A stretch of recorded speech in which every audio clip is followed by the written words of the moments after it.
I could be just a writer very easily. I am not a writer. I am a screenwriter, which is half filmmaker.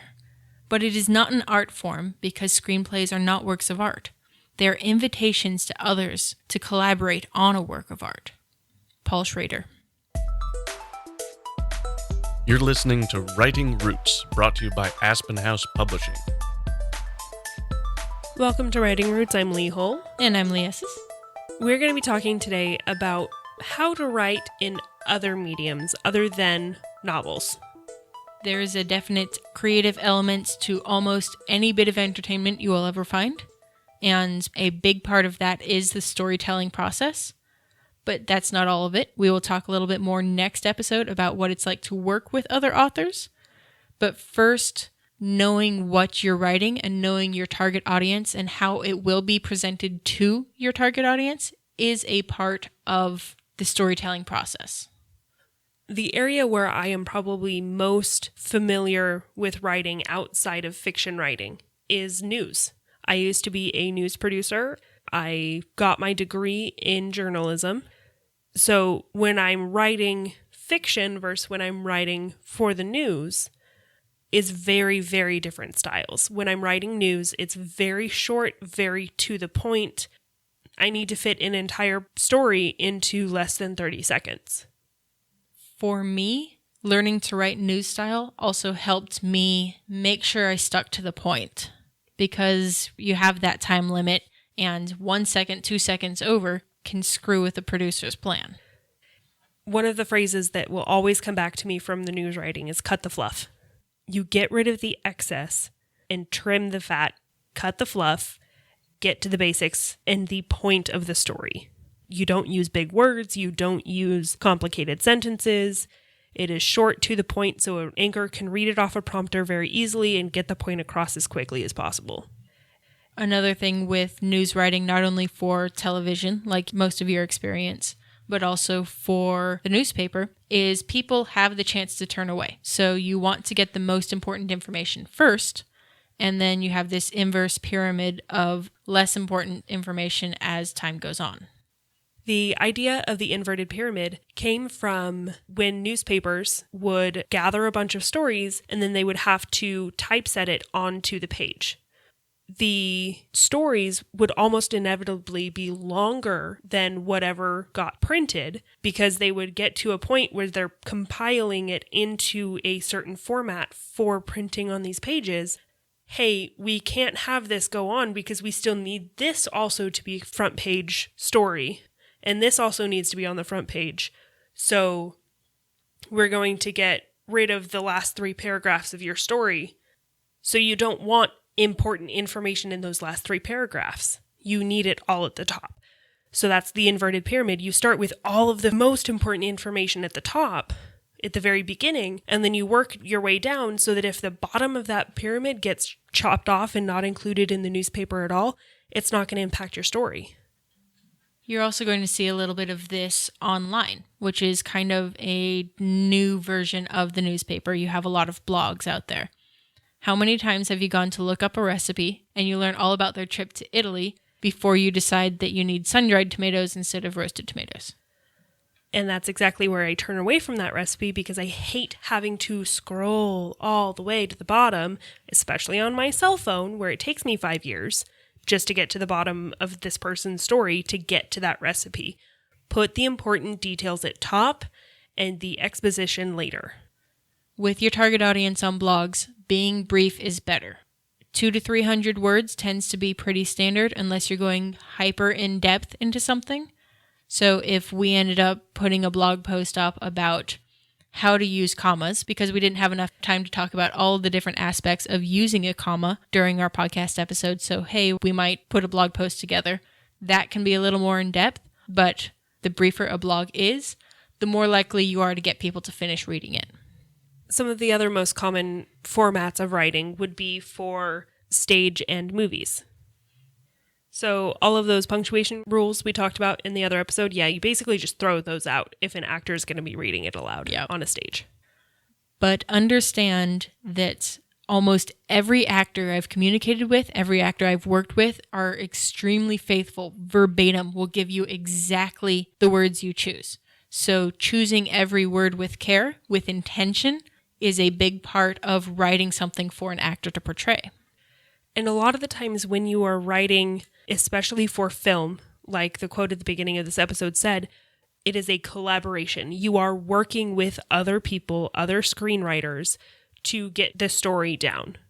So giving the people in charge of props a vague idea of the skin is translucent over the skeleton and letting them just run with it makes them very happy, because then they're like, oh yes, and we can make little veins and we can make it little. They get very excited if they get to contribute to the creative process. So a little bit about the difference between stage and screen. One of the biggest differences when you're writing a script is the length of the scenes. Your stage is going to have much longer scenes because scene changes slow down your story, slow down the ingestion of the story. Longer scenes will be better.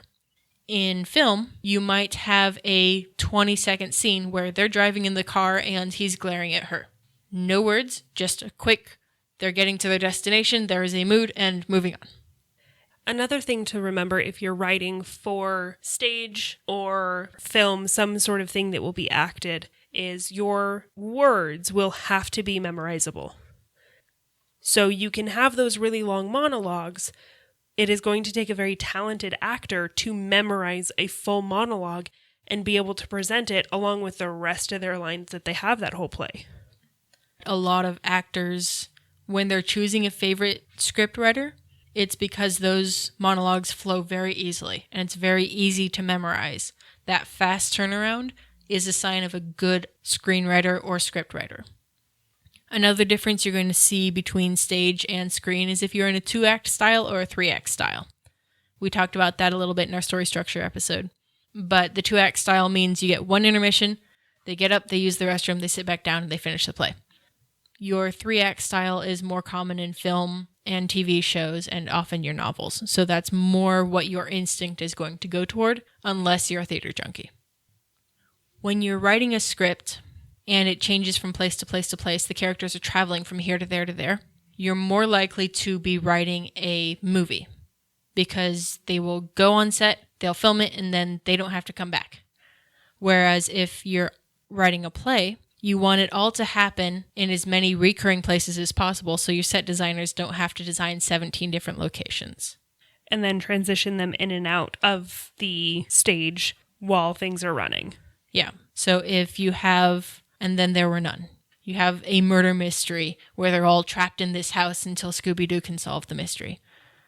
You can have them maybe visiting different rooms. So now they're in the kitchen, now they're in the ballroom. If you want them to change sets, but more often than not, having it all in one location makes the producers of the play very happy. There's also going to be a limited number of characters when you're writing for a play, because there really are no such things as extras. There's only so much room on a stage for people. So you're not going to get a lot of your tertiary characters, especially in modern plays. You're not going to see a lot of those director cameos just selling them a flower and then they move on. Because that person has to have a place in the mirror for makeup. That person has to have a full-on costume. That person has to design a full-on character around it. So if it's just the one line, it's very difficult to execute. Yeah, you can't just put out an all call to say, hey, we need some extras to show up at the beach and lay around. Yeah. And do things. And you don't want to call an actor to come to rehearsals for 6 weeks and then attend every tech rehearsal and then get the equivalent of 3 minutes of screen time. That's not fair to the actor. So part of writing is knowing that there is more to writing than just writing fiction or writing a book. There are so many different things that you can write for. You can create your blog. You can try to write plays and movie scripts. You can write poems. There are so many different things and outlets for your creative process of writing. And I will say, if you're looking to be a career author, or you want to write for a living, make money writing stuff, novels are probably your last choice. I write it because I love it, but both of us have made money writing for news before.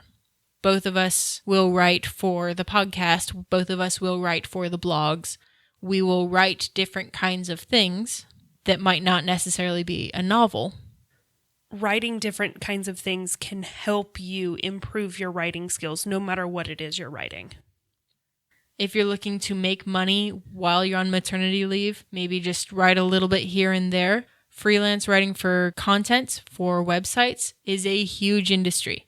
Get hooked up with your local tech company who designs websites, and they will need somebody to write content, somebody to just fill out pages with text, with keywords in it. That is an easy way to start making money writing. If you are getting into writing to make money, find a different job.